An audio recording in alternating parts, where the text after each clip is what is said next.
Oh, ayun oh. Ang laki Ang pala. laki ng queen naman oh. Yan, makukontrolan natin yan. Bubungkalin po namin itong bahay ng anay. Tama po, bahay po ng anay yan ha. Hindi po yung bahay ng duwende.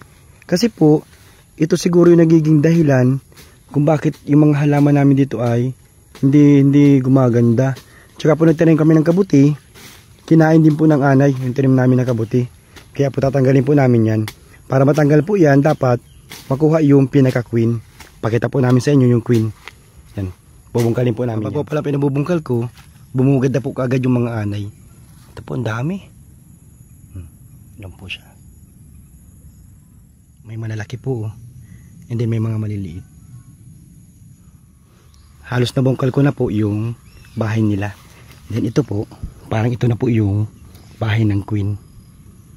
Ito po, try po natin itong i-open. Ito na po, buksan ko na po.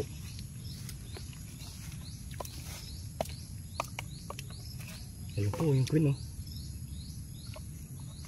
Nangingitlog po ito ng mahigit 10,000 sa isang araw. Kaya po, ayun oh. Ang laki Ang pala. laki ng queen naman oh. Yan, makukontrolan natin yan. Ito po yung pinaka-queen. Ayan. Ang daming ano. Hmm? Daming anak. Ayan. Diba malaki siya. Ngayon dyan ang Tapos mga din, anak. siguro yung king. Ito siguro yung king. Ano? Close up po mama. Close up po. Ito yung queen. Ito yung king. Eko.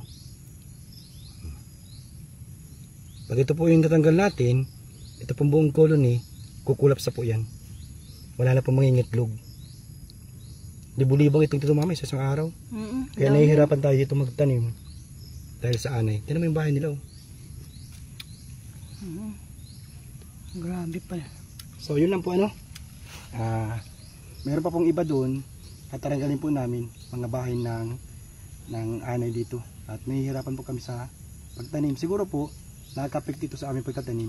Tsaka po yung kabuti, kinakain po nila yung pag-culture ng mushroom. So yun lang po. Bye bye.